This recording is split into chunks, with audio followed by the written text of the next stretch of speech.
Bodrum'a Gelelim YouTube kanalından herkese merhabalar. Ben Yusuf. Şimdi gördüğünüz gibi karşınızda Neslihan Hanım var. Şu an ona ait olan bir portföyün önündeyiz ve kendisinden yardım istedim. Dedim ki portföyünü biraz bize anlatır mısın diye.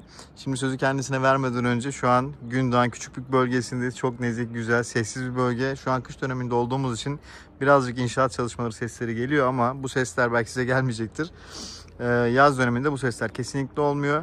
Geri kalan şeyleri ben Neslihan Hanım'a anlatmayı bırakacağım. Ben kendisine sorular soracağım. O da bize cevaplayacak ve böylece ilerleyeceğiz. Neslihan Hanım merhabalar, nasılsınız? Merhaba Yusuf Bey, iyiyim. Sizler nasılsınız? Ben de iyiyim, teşekkürler. Bu çekimde bize destek verdiğiniz için teşekkür ederiz. Ben teşekkür ederim. Çok içime sinen bir portföy. O yüzden ben anlatmak istedim. İyi, çok güzel. Evet, şimdi projeden, bölgeden, işte yaşam koşullarından, Bodrum'un neresinde, nasıl bir değere sahip bir bölgedeyiz vesaire bu tarz sorular soracağım. Bunlar çerçevesinde de ilerleyelim. Belki güzel bir sohbetle projeyi de, villayı da güzel bir şekilde anlatmış oluruz. Öncelikle bize bulunduğumuz konumdan bahseder misiniz? Yani Bodrum'un neresindeyiz? Nasıl imkanlarımız var? Buradan nerelere gidip gelebiliriz? Burada yaşayanlar nelerle karşılaşır gibi. Tamam, hemen anlatıyorum. Biz şu anda Bodrum'un kuzey bölge dediğimiz Gündoğan Küçükbük mahallesindeyiz. Buradan en büyük avantajımız bütün süpermarketlere ve denize düz ayak yürüme mesafesinde 600 metrede bulunuyoruz. Bu bölge oldukça nezih bir bölge Yusuf Bey. Çünkü etrafımızda aynı bizim gibi bütün villa projelerin toplandığı bir alandayız. Güvenlik olarak oldukça güvenlikli bir bölgedeyiz. Yani bizim sitemizin güvenliği yok ama zaten buna da çok ihtiyaç yok bölgede, öyle söyleyebilirim. İkinci olarak da bu evimiz 6 villalık buçuk bir site içerisinde bulunuyor ve en şerefiyeli villası diyebilirim çünkü önü tamamen açık. Ben burada biraz birkaç soru daha sormak istiyorum bölgeyle ilgili. Burada mesela alışveriş konusunda marketlerden, internet üzerinden sipariş verdiğimizde ulaşıyor mu? Veya yeme içme yerleri var mı? Yürüyerek gittiğimizde en yakın market nerede gibi? Ben soruları artırabilirim tabii ki. Bisikletle gezmeye uygun mu? Yürüyüş için nasıl bir güzergah kullanıyoruz? Gerçek alıcılar çünkü bu detaylara çok önem veriyor aslında. Ve bunları videolarımızda izledikleri zaman çok daha gönül rahatlığıyla projeleri gelip görmek istiyorlar. Bu da tabii ki hem bizler için hem onlar için artı oluyor. Artılarıyla, eksileriyle olabildiğince bilgi vermemizde bir sakınca yok. Gerçek alıcılar uzun videolarımızı izliyor yani, çok şükür. Tamamdır. Şimdi şöyle, Gündoğan bölgesi, Yalıkavak bölgesi, bu bölgeler biraz daha eğimli bölgeler olduğu için çok yakın bile olmuş olsa yürüyüş bölgesine araçsız gidilemiyor. Ama bizim burada şöyle bir avantajımız var. Biz düz bir yerdeyiz. Yani bisikletle ya da yürüyerek markete ulaşmamız ya da denize ulaşmamız çok kolay. Dediğim gibi tam olarak ölçtük biz bunu. 600 metre sonra hem süpermarketlerdeyiz hem de denizdeyiz. Öyle bir avantajımız var. Bir de şöyle, bir villanın hem denizi görmesi, hem müstakil olması, havuzunun olması, bir de denize yürüme mesafesinin olması çok da kolay bulunan bir şey değil açıkçası. Ve bu villa hepsini karşılıyor. Hem bahçe katından hem üst katlardan, yatak odalarından denizi de görebiliyoruz. Sipariş konusuna geldiğimizde ise kuzey bölgede Gündoğan yaz kış yaşamın da çok fazla tercih edildiği bir yer. Hem kışın hem yazın gerek siparişle gerek kendiniz birkaç dakika içerisinde giderek bütün market, manav alışverişlerinizi tamamlayabilirsiniz. Benim bildiğim kadarıyla burada Makro Center var çok yakında. Evet. Bu Makro Center zaten çok böyle mantıklı bir bölge olmadığı zaman kolay kolay olmuyor. Onu bence bir gösterge olarak düşünebilirsiniz. Benim bildiğim bir şeyde Gökçebel'de adres Yalıkavak'ın orada var. Bir de Yalıkavak'ta var yakın bölgelerde. Hani çok fazla yerde olan bir marka değil. Bu markanın etrafında bulunmak zaten prestijli bir bölgede oturduğunuzu gösteriyor bence. Bunun yanı sıra 3M Migros var benim bildiğim kadarıyla. Bu Gündoğan Belediye Kafe, yani bu Bodrum'da belediye kafeler çok meşhurdur. Oturmak için, vakit geçirmek için uygun fiyatlı ve çok çeşitli imkanlar sunuyorlar ve sahilin genelde en güzel noktalarında bulunuyorlar. En güzel noktalarında, her bölgede en güzel noktalarında belediye kafeler var, doğru. Evet, o belediye kafenin oralarda otopark alanları da var. Buradan aracınızla oraya gittiğinizde, Neslihan Hanım daha önce bu bölgede yaşadığı için mesela orada yürüyüş alanlarından da bahsedebilir bize. Gündoğan'da bahsettiğimiz bu yürüyüş yolu ise git gel yaptığınızda 5 kilometreyi tamamlıyorsunuz. Hem de herhangi bir yokuş olmadığı için yürüyüş için, bisiklet için çok uygun bir bölge. Bir de Gündoğan kapalı bir koy olduğu için biz havanın müsait olduğu zamanlarda sup yapıyoruz. Yani sevenler olursa o koy içerisinde suplarıyla da gidip farklı spor aktivitelerini yapabilirler. Harika. Şimdi geçelim projeye. Çevreyi yeterince anlattık bence. Tamam. Çok teşekkürler. Projemizde kaç tane villa var? Altyapı özellikleri neler? Aralarında şu an satılık olan villa ne pozisyonda? Toplamda 6 tane villanın olduğu bu tip bir site içerisinde yer alıyoruz. Burada bizim villamız şerefiyesi konumundan en iyi konuma sahip. Bu villanın hemen arkasında bu kadar iyi şerefiyede olmayan bir villamız var. Orada şu anda yaklaşık 1 yıldır yaz kış yaşam devam ediyor. Kendilerine kış bahçesi de yaptılar. Keyifli bir alanımız var, yan tarafta kapatılabilecek bir kış bahçesi yapılabilecek. Bir diğer özellik ise burada şebeke suyu var. Ona ek olarak da siteye ait 40 tonluk su depomuz var. Yani burada suyla ilgili çok fazla problem. Su kesintisi Bodrum'da olduğu söyleniyor çünkü. Hazırlıklı böyle yeni sitelerde özellikle bu problem aslında yok. Hazırlıksız olan yerlerde, hani böyle deprem öncesi yapılmış yerlerde özellikle bu böyle bir problem olabiliyor. Çok eski sitelerde de problem yok benim gördüğüm kadarıyla. Çok eski Böyle arada yapılmış bir grup var. Yoğunlaşma sırasında Yalıkavak gibi bölgeler aniden nüfuz edildiği için o ilk başta yapılan projelerde bu eksikler var ama sonrasında herkes zaten önlemini aldı. Yeni projelerin çoğunda böyle bir problem kalmadı. Normalde zaten biliyorsunuz yani kendi başınıza bir su deposu bile almış olsanız 3 tonluk aldığınızda çok büyük bir alan kaplıyor. Burada 6 villa için zaten 40 tonluk bir depomuz var. Çok ciddi, güzel bir depoya sahibiz. Evet, şimdi villa özelliğimize geçelim. Buranın arsası boyutları nedir? Tapudaki arsa payı nedir? Kullanımdaki ne kadar? Bahçemizdeki işte havuzumuz kaç metrekare? Sonra da villaya doğru geçelim. Villanın içerisinde işte oda sayıları vesaire. Alt işte yerden ısıtma var mı? Klimalar, VRF mi? Split klima mı gibi şeylere cevap verirseniz seviniriz. Tamam, içeride onları anlatırız. Burada tapuda arsa payımız 460 metrekare yaklaşık olarak tekabül ediyor. Fiziki olarak da baktığımızda bu gördüğümüz duvarları çerçevelediğimizde 300 metrekare kadar fiziki olarak bir arsa payımız var. Burada kat mülkiyet tapumuz var değil mi? Mülkiyet İskanımız var, kat iskanımız mülkiyetimiz var. Hiçbir sorunumuz yok. Gayet güzel, sorunsuz bir villa. Devam ediyoruz. Buranın bahçe bakımlarıyla, havuz bakımlarıyla ilgili nasıl bir çalışma yürütülüyor? Az bir villa olduğu için sormak istedim. Dışarıdan destek alıyoruz biz. Dışarıdan bir arkadaş gelip haftanın bir günü burada havuzla ve bahçeyle ilgileniyor. Şu an bu villamızda yaşam olmadığı için daha çok ara ara havuzla ilgileniyorlar. Sınırlı bir çalışma var. Şimdi benim burada gördüğüm, benim bir alışkanlığım var videolarda. Villayı dışarıdan gösterirken odaları falan tarif etmeye çalışıyorum. Şurada yukarıda gördüğünüz gibi 2 oda var direkt denize bakan. Bir tane de arka sağ tarafta bir odamız daha var. Toplamda 3 oda üst katta. Alt katta da büyük güzel bir salon ve açık Amerikan mutfak bulunuyor.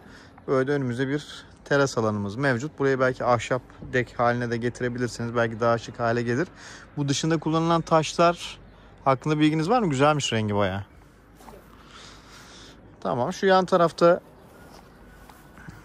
böyle bir müşteminata çevrilebilecek bir alan var. Bir komşu da burada orayı o şekilde kullanmış. Ya da işte kış bahçesi olarak da kullanabilirsiniz. Bir mutfak koymak için, kitchenette koymak için de bir alan ayrılmış gördüğünüz gibi. Su gideri ve su hatları çekilmiş. Elektrik de şurada verilmiş. Gayet güzel, mantıklı bir hal almış. Şimdi evin içerisine doğru geçelim. Bakalım Neslihan Hanım bize başka neler anlatacak. Neslihan Hanım siz burada bekleyin. Ben bir villanın etrafını gezeyim. Göstereyim etrafın açık olduğunu. Ondan sonra geliyorum. Villanın girişi burada. Burada da ana giriş kapısı var. Bahçe girişi soldan. Buradan ana girişimiz mevcut. Villanın etrafını gösteriyorum çünkü villaların etrafı tamamen boşsa rutubet problemi yaşamanız çok küçük bir ihtimal haline geliyor. Bir problem varsa da onu dışarıdan çözmek gayet kolay. Burada benim gördüğüm kadarıyla yerden ısıtma tertibatı konmuş. Buraya kendiniz makinenizi alıp yerleştirmeniz gerekiyor. Yerden ısıtmayı o şekilde devreye alabilirsiniz. Şöyle bileği biraz da bahçesinden dışarıyı göstereyim. Şimdi şunu da söylemem gerekiyor. Eğer aşağıdan sahile inip buraya geldiyseniz düz ayaktan geliyorsunuz. Fakat sitenin ana girişinden içeri girdiğinizde bunun gibi kısa kısa basamaklardan aşağı inerek buraya geliyorsunuz. Yaklaşık bunun gibi 4 ya da 5 tane bölüm var. İşte 4 basamak inip yürüdüğünüz, 4 basamak inip yürüdüğünüz. O şekilde buraya gelip villanıza giriş yapıyorsunuz. Evet, devam edebiliriz. Buyurun, sizden dinliyoruz. Kaç metrekareyiz, kaç odamız var? Evet Yusuf Bey, burası 4 artı bir villa. Alt katımızda açık mutfağımız, salonumuz ve bir odamız var. Odamız yan tarafa bakıyor, salon ve mutfağımız manzaraya bakıyor. Üst katta da 3 odamız var. Bir tanesi ebeveyn banyolu, alt katta ve üst katta ayrı banyolar var ortak kullanımda. Totalde 4+1'iz ve 160 metrekareyiz. 4+1 miyiz? Ben demin anlatırken 3+1'iz dedim. Aşağıdaki bir tane odayı saymadım. Tamam, sürpriz oldu. Bir oda size hediye ediyoruz şu an. Devam edelim Akçı'ya doğru. 160 metrekare. Burada split tip klima kullanılıyor. Şöyle çekelim. Evet, çekebilirsiniz. Salonumuz kaç metrekare takribi? Mutfakla salon birbirinden ayrı gibi gözüküyor ama aslında birleşik, güzel yapmışlar bence bunu. Burada böyle tahmin ediyorum 23-24 metrekare bir salon kısmımız var. Bunu ek olarak da şöyle çok güzel bir mutfak bölümümüz var. Burası da tahmin ediyorum 15-16 metrekare vardır. Toplamda 35 metrekare gibi, 40 metrekare gibi bir salon alanımız bulunuyor. Kullanılan markalara baktığımız zaman ankastre fırın kullanılmış. Arçelik marka set üstü ocak ve davlumbaz şeklinde bir set yapılmış. Mutfak dolapları yeterli gibi gözüküyor bu boydaki bir ev için. 160 metrekare miydi burası? 160 metrekare. 160 metrekare brüt. Demek ki 125-130 metrekarede net kapalı alanımız var. Onun için gayet güzel. Buradan böyle devam edelim. Normalde kapı girişimiz burasıydı. Merdiven hemen arkasında kalıyor. Şurada bir merdiven boşluğunu değerlendirmişler. Yalnız sistemin içerisinde termosifon şu an için yok. Onu almanız gerekiyor. Bu arka tarafı da böyle bir ardiye gibi kullanabilirsiniz. Şuraya güzel bir vestiyer alanı yapmışlar. Gördüğüm kadarıyla. Şöyle. Bayanlar bunlara bayılıyor. Görmeyi çok seviyorlar yani. Tabii. Burada bir ortak banyo tuvaletimiz var. Yavaş yavaş geçiyorum. Gördüğünüz gibi tertemiz. Ben bu odayı demin dışarıdan size anlatırken unutmuştum. Halbuki var. Yan taraftaki kış bahçemize bakıyoruz orada. Evet, yani şuraya siz bir kış bahçesi yaptığınızda bu odayı geçiş odası olarak kullanabilirsiniz. Bu arada şuna inanılmaz güzel çalışıyor. Her yerde bu kadar iyi çalışmaz yani. Gayet güzel olmuş. Buradan gayet güzel bahçeye bir çıkışımız var. Demin yanından gezdiğimiz kış bahçesi veyahut da işte müştemilat olarak değerlendirebileceğiniz yere açılıyor. Buradan da bir deniz manzarası var. Yok değil. Şimdi yukarıdan bu manzarayı çok daha güzel anlayacaksınız.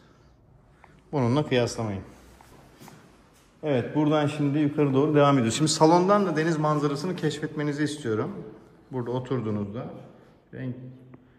Bu benim en yakın modum. Şu gerçek gözle görülen derece. Ama şöyle bir manzaramız, güzel bir açık deniz manzaramız var yani. Devam edelim. Yukarı çıktıkça manzara daha da güzelleşecek. Burada kaç basamağımız var? 2, 3, 4, 5, 6, 7, 8, 9, 10, 11,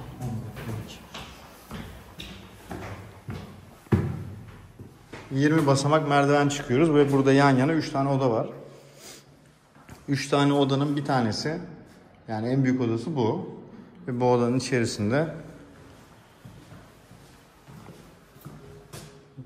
bir ebeveyn banyosu bulunuyor. Aynı zamanda böyle bir ışık alması için de güzel bir pencere düşünmüşler.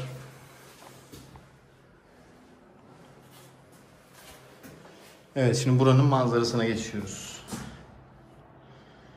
Gerçek gözle gördüğünüz açı bu.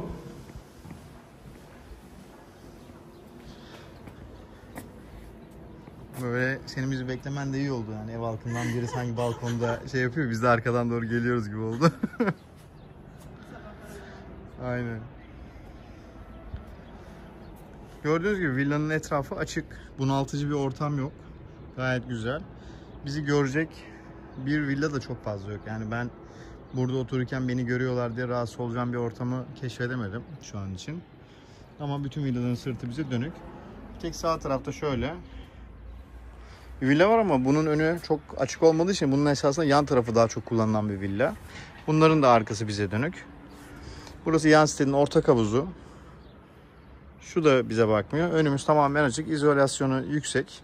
Ağaçlarla da yeşillendirdiğimizde burayı gayet güzel olacak bir yapısı var bence. Burada tek bir tane balkon kullanılmış. 2 tane odaya hitap eden.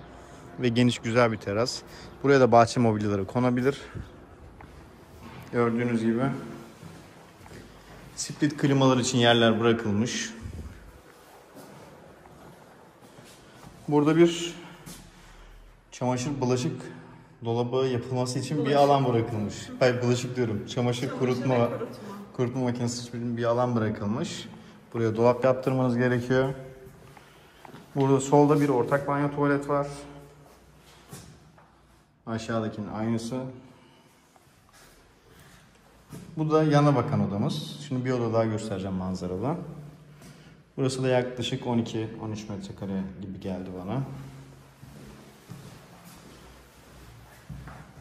Evet, gayet güzel. Çok ferah. Yani arkada bir oda gibi değil, ferah bir oda burası. Burada yatmayı tercih edebilirsin. Ev halkından biri. Burası diğer bir oda. Yani burası üstteki odalarda ikinci en büyük, bir yandaki en küçük odaydı. Burası da gördüğünüz gibi yine manzaraya açılan bir oda. Ve görüş açısı da bu şekilde. Önün açık olması çok güzel bence. Şimdi bu şeyden bir tarif edelim mi? Aşağı nasıl yürünüyor? Şimdi şu evlerin arasından demin size gösterdiğim giriş alanından, kapıdan şöyle yürümeye devam ediyorsunuz şuradan. Şurada bir kapı var. Oradan çıktığınızda buradan ara bir yoldan yürünebiliyor. Burayı takip edip o denize kadar ulaşabiliyorsunuz. 600 metre, tahmin ediyorum 6-7 dakika gibi sürmesi lazım. Çünkü ben 1 kilometreyi 12-13 dakikada yürüyorum yürüyüş yaparken. Aşağı yukarı ya da 11. Burası 6-7 dakikada 600 metrenin yürünebileceği bir nokta. Ve orada çok güzel bir sahil var. Evet, burası hakkında söyleyebileceğimiz başka bir şey var mı Neslihan Hanım? Benim unuttuğum, aklınıza gelen. Başka bir şey yok açıkçası. Bu arada Neslihan Hanım'ın bu bölgede bir tane daha portföyü var. Evet, O da hemen buraya yaklaşık 150 metre mesafede. O tamamen düz ayak, tek katlı bir villa. Onun da çekimlerini yaptık aslında. Linkini isterseniz onu da iletebiliriz size. Orayı da değerlendirebilirsiniz. Yani burada sıfır, orası ikinci el. Yaklaşık 5-6 yıllık bir projeydi yanlış hatırlamıyorsam. 4 yaşında bir proje. Tek katlı taş villa arayışınız varsa bahçe içerisinde 700 metrekare mi 600 metrekare mi arsa payı vardı, gayet güzel. Onun da fiziki olarak 600 küsür. Doğru. Ve o da projede en izole villalardan biriydi ve tamamen düz ayakta o. Yani arabanızı park edip hiç merdiven çıkmadan dümdüz yürüyerek girebileceğiniz bir villa. Onun da çekimlerini bizden isteyebilirsiniz. Yine Neslihan Hanım'ın portföyü. Burası daha denize daha yakın. Ama burasının avantajı, şimdi oradan yürüyerek denize gitmek için çok değişik yollara girmeniz lazım. Orası bir 800-900 metreye çıkıyor. Evet, buradan hemen aşağıdan kolay bir aksesi var. Görmüyoruz orada. Ha, orada bir de manzara yok. Doğru söylüyorsunuz. Evet, avantajları var, dezavantajları var. Evet, yani artıları eksiği toplayınca birbirine benzer villalar aslında, ama burada mesela işte demin gösterdiğim merdivenler bize zor gelir derseniz, aynı bölgede bu bölgeyi düşünüyorsanız, küçük bir bölgesini düşünüyorsunuz, bir tane de orada tek katlı seçeneğimiz var. Benim de YouTube kanalımda ilk defa izleyenler için söylüyorum. Yani 200'ün üzerinde video var. Bodrum'un birçok bölgesinde, birçok projede çekilmiş böyle videolar var. Yani her segmentte seçeneklerin olduğu bir kanal. Tabii orada kadar videonun içerisinde kendinize uygun olanları bulamayabilirsiniz, zorlanabilirsiniz. Bana siz taleplerinizi WhatsApp üzerinden aşağıdaki numaralardan iletirseniz ben size uygun seçeneklerin linklerini sizlere gönderirim. Fiyatlarının altına yazarım. Size bir kolaylık sağlamış olurum. Görüşmek dileğiyle, hoşça kalın. Size de teşekkür ederiz Rica ederim. katıldığınız için. Görüşmek dileğiyle.